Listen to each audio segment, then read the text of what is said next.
आपके पसंदीदा YouTube channel रास्ते दर में आप सभी लोगों का स्वागत है।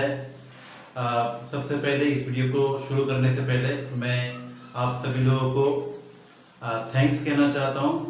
मेरा चैनल जो है अभी 250 सब्सक्राइबर का लिमिट क्रॉस कर चुका है, तो ये आप लोगों का प्यार ही है जिसकी वजह से मेरा चैनल जो है इस तरीके से ग्रोथ कर रहा है, आगे बढ़ रहा है। तो मेरी और एक मांग है आपसे, इस तरीके से मैं अभी ऑनलाइन क्लासेस दे रहा हूँ आप सभी को, तो मेरी एक मांग ही सोच लीजिए कि आप में से ऐसे कुछ व्यूअर्स हैं जो कि मेरे वीडियो को देखते ज़रूर हैं लेकिन सब्सक्राइब नहीं कर पा रहे हैं किसी कारण की वजह से। तो अगर हो सके तो मेरे चैनल को सब्सक्राइब भी कर लीजिएगा, इससे कि मैं और भी ऑनलाइन क्लासेस आपको दे सकूं और मेरे चैनल का ग्रोथ हो जाए। और अगर मेरे चैनल का ग्रोथ होता है ऑब्वियसली आपको भी हेल्प होगा और आने वाले दिनों में मैं और वीडियो बनाता रहूँगा। तो चलिए शुरू करते हैं आज का टॉपिक। आज का टॉपिक जो है वो क्लास 8, 9, 10 में पढ़ने वाले बच्चों के लिए है। ये एक बहुत ही इम्पोर्टेंट पार्ट है हिंदी ग्रामर का। ये पार्ट जो है समास है, समास, कंपाउंड। समास को हम लोग इंग्लिश में कंपाउंड कहते हैं बच्चों, ठीक है। तो समास कंपाउंड दरअसल होता क्या है, तो इसका डेफिनेशन आप नीचे देख रहे हैं, मैं यहाँ पे लिख रहा हूं। जिनको समझ में नहीं आ रहा है उनके लिए मैंने इसका डेफिनेशन मेरे नीचे दिया है। अनेक शब्दों को संक्षिप्त, अनेक शब्दों को संक्षिप्त करके नया शब्द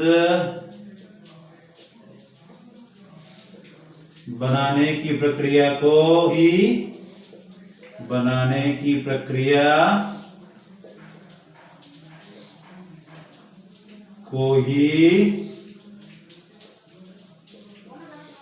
समास कहते हैं।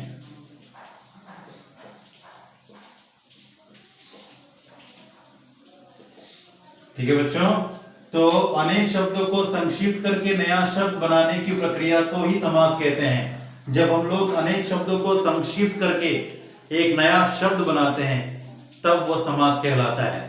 ठीक है, तो जैसे कि मैं यहां पे एक एग्जांपल लिखने जा रहा हूं, जैसे कि विद्या के लिए आलय, विद्या के लिए आलय, विद्या के लिए आलय। तो विद्या के लिए आलय यानी विद्यालय, विद्या के लिए आलय यानी विद्यालय। तो यहां पे जो विद्यालय है ये हो जाएगा सामसिक पद, सामसिक पद। और यहां पे विद्या के लिए जो आलय हुआ ये हो जाएगा समास विग्रह। तो यहां पे आप लोग साफ तरीके से देख सकते हैं कि यहां पे मैंने 4 शब्दों के एक सेंटेंस को एक छोटे से शब्द में तब्दील कर दिया था। 4 शब्दों के इस लंबे चौड़े सेंटेंस को मैंने एक छोटे से शब्द में तब्दील कर दिया, तो यही समास है। तो इन चारों शब्दों को जो मैंने एक छोटे शब्द में तब्दील किया, तो तब्दीली के बाद जो नया शब्द उभरा वो है सामसिक पद या फिर समास भी कह सकते हैं। और जब उस सामसिक पद को तोड़ के मैंने विस्तार से लिखा तब वो हो गया समास विग्रह। विग्रह का मतलब ही होता है तोड़ना, तोड़कर दिखाना, तो इसीलिए ये समास विग्रह हो जाएगा। ठीक है बच्चों, तो ये है बेसिक कॉन्सेप्ट समास का। अनेक शब्दों को संक्षिप्त करके जब हम लोग एक नया शब्द बनाते हैं तब वो समास या फिर कंपाउंड कहलाता है। ठीक है बच्चों, अभी चलते हैं समास के कितने भेद हैं इसके विषय में जानते हैं। तो हिंदी ग्रामर में जो है कंफ्यूजन बना हुआ है कि समास के कुल कितने भेद हैं। कुछ विद्वानों का मानना है कि समास के 4 भेद हैं और कुछ विद्वानों का मानना है कि समास के 6 भेद हैं। तो हम लोग मान के चलते हैं कि समास के 6 वेद हैं, क्योंकि क्लास 8, 9, 10 के ग्रामर बुक्स में समास के 6 वेदों के बारे में ही बताया गया है। तो हम लोग मान के चलते हैं कि समास के 6 वेद हैं। तो समास के कौन कौन से 6 वेद हैं, चलिए हम लोग जानते हैं। तो समास के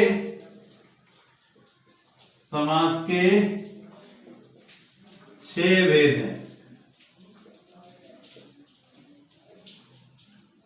सबसे पहला वेद कौन सा है बच्चों?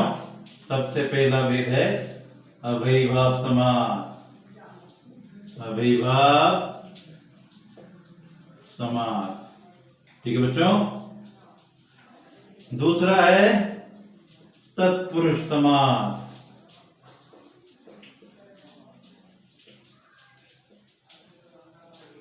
तीसरा है कर्मधारय समास। अगर आपको समझने में दिक्कत आ रही है तो फिर आप मेरे नीचे देख सकते हैं, इसका वेद मैंने डिनोट किया हुआ है आपके मोबाइल स्क्रीन में। तो समास के 6 वेद हैं अव्ययीभाव समास, तत्पुरुष समास, कर्मधारय समास, द्विगु समास, ठीक है बच्चों।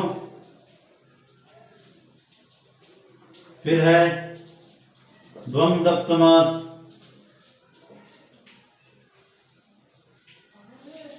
और जगह नहीं हो रहा है बच्चों, इसलिए बाएं साइड में लिख रहा हूं। 6 नंबर है बहुव्रीहि समास। बहुव्रीहि समास। तो आइए चलते हैं आज के इस वीडियो में हम लोग बात करते हैं पहले 2 वेद के बारे में। यहाँ पे कुल 6 वेद हैं, तो अगर 6 वेदों के बारे में मैं डिटेल्स में जाऊंगा तो फिर वीडियो काफी लंबा हो जाएगा, इसीलिए मैं आज 2 वेदों के बारे में समझा रहा हूं और फिर आने वाले वीडियो में आप बाकी वेदों के बारे में भी जानेंगे। तो समास के कुल 6 वेद होते हैं, अव्ययीभाव समास और तत्पुरुष समास। तो आइए बात करते हैं अव्ययीभाव समास के बारे में। अव्ययीभाव समास क्या होता है, ठीक है बच्चों। तो बात करते हैं अव्ययीभाव समास के बारे में। अव्ययीभाव समास एकदम आसान है। अव्ययीभाव समास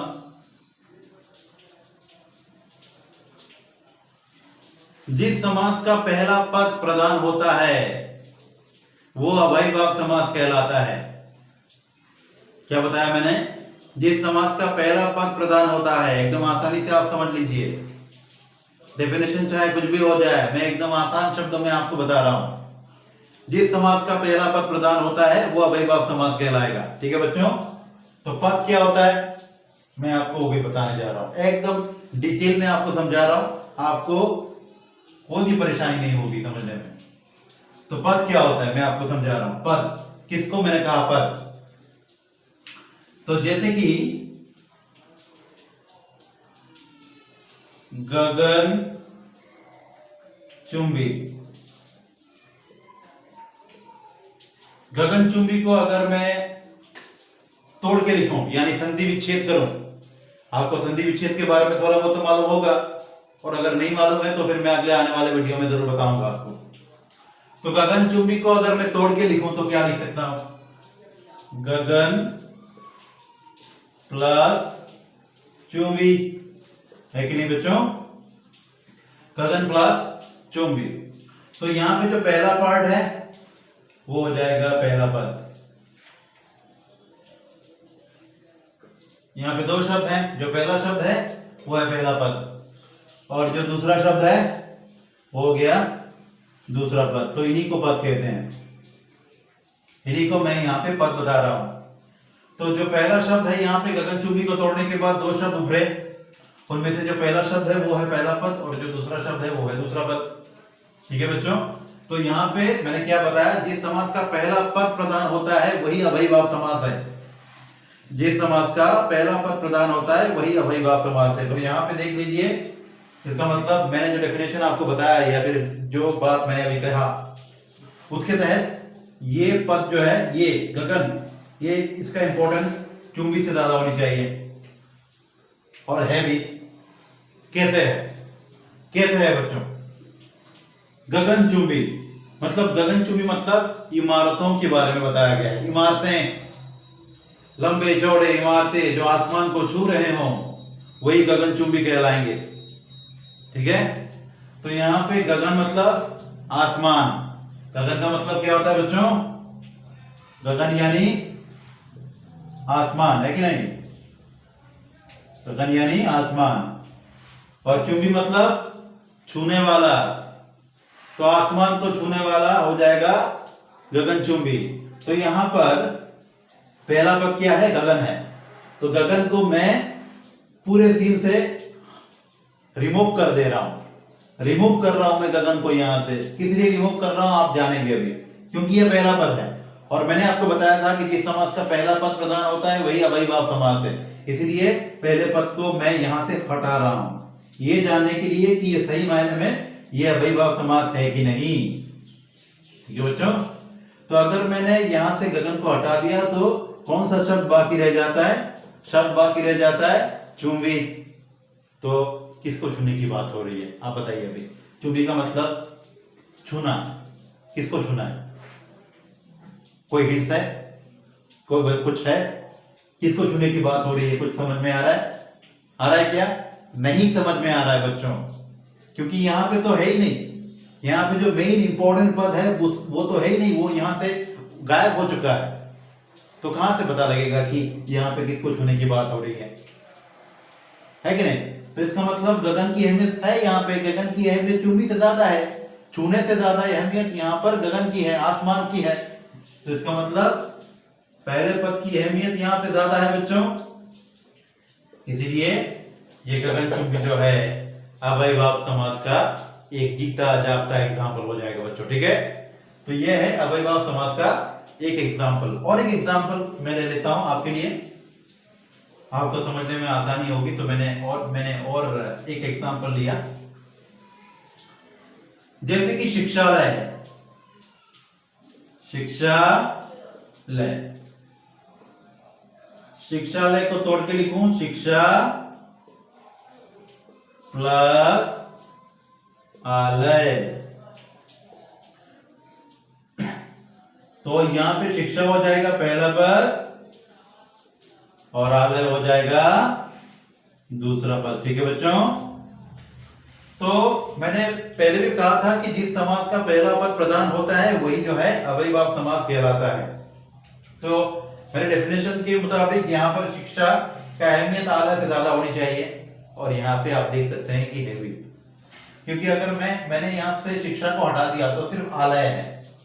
आलय यानी रोशनी, जहां पर शिक्षा की रोशनी दी जाती है वही है शिक्षालय, यानी स्कूल, विद्यालय। तो यहां से मैंने शिक्षा को हटा दिया क्योंकि शिक्षा जो है पहला पद है, और मुझे ज्ञात करना है कि सही मायने में शिक्षालय जो है अव्ययीभाव समास है कि नहीं, इसलिए मैंने यहां से शिक्षा को हटाया।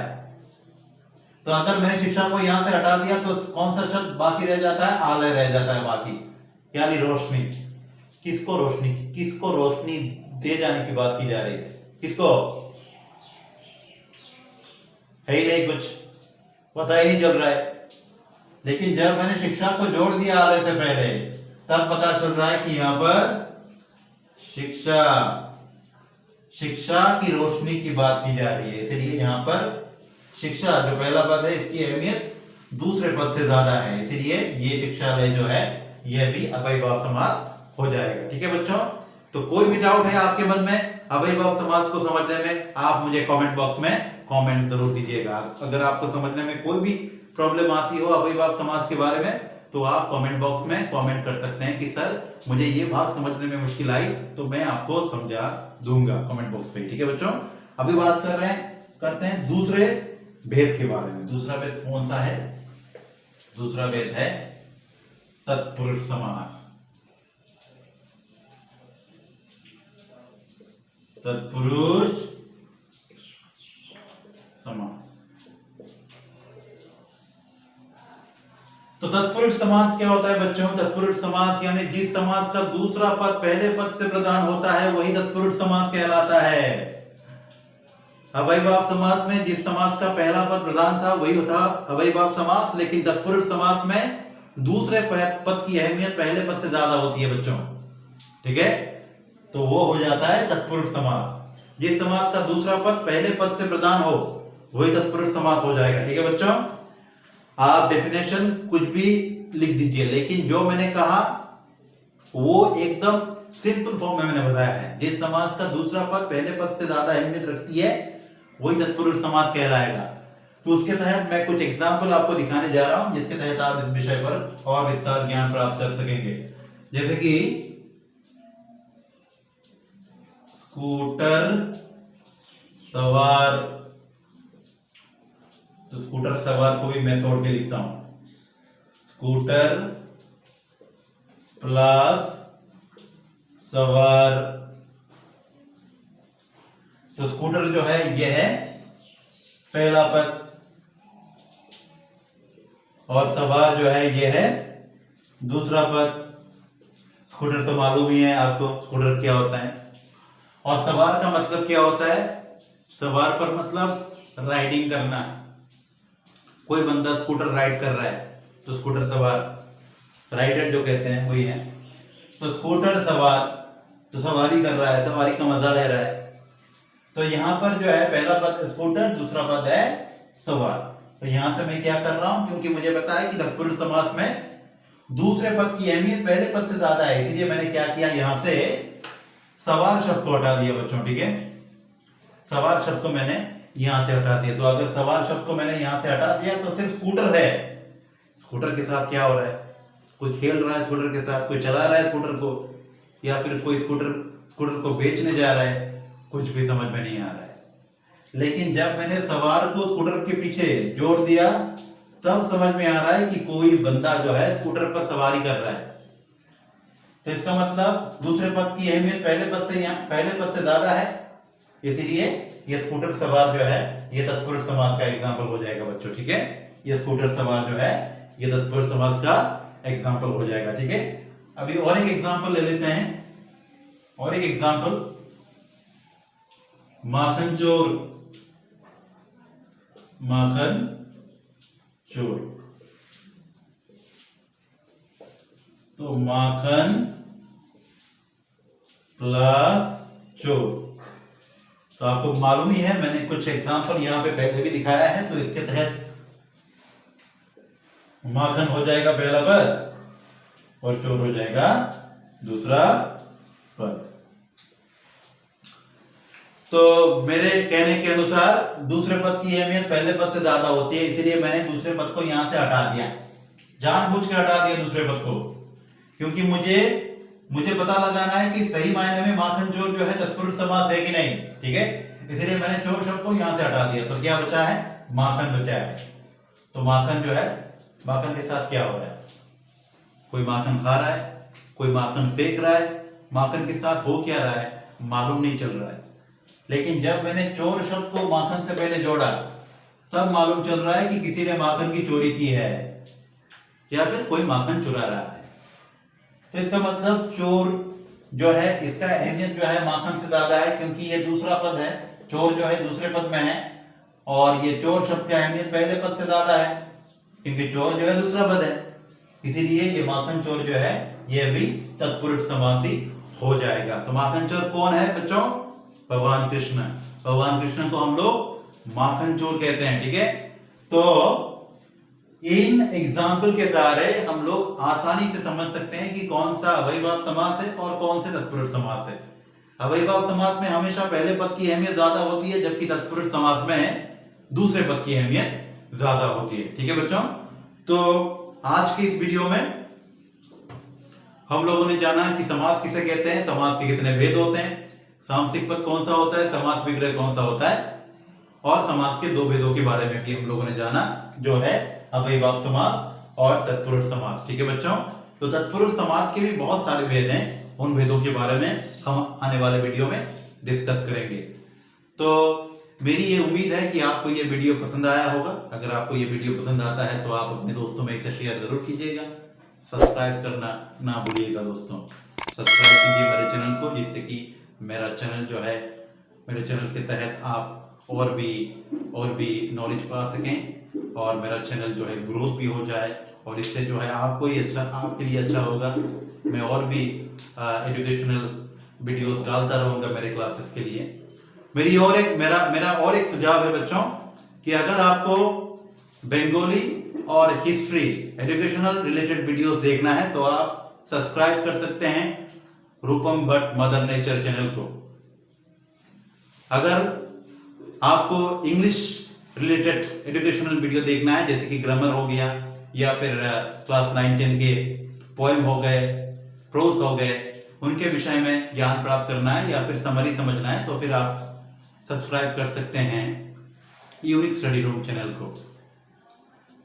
और एक आपसे रिक्वेस्ट है, अगर आपको बंगाली रिलेटेड कॉमेडी वीडियोस पसंद आता है तो फिर आप ग्लोइंग स्टार दुर्लभ स्वराज चैनल को भी सब्सक्राइब कर सकते हैं। तो ये 3 चैनल जो है हम लोग का यूट्यूब पार्टनर्स हैं, तो हम लोगों को जरूर आप लोग लाइक शेयर और कमेंट हमेशा कीजिएगा, सब्सक्राइब कीजिएगा हम लोग के चैनल को, जिससे कि हमारा चैनल ग्रोथ हो, और हमारा चैनल ग्रोथ हो जाएगा, इसका मतलब आपका भी ग्रोथ हो जाएगा। ठीक है बच्चों, तो आज के लिए इतना ही। आप लोग खुश रहिए, तंदुरुस्त रहिए और हमेशा मौज मस्ती से रहिए। ठीक है बच्चों, तो आज के लिए इतना ही, तो चलता हूं मैं।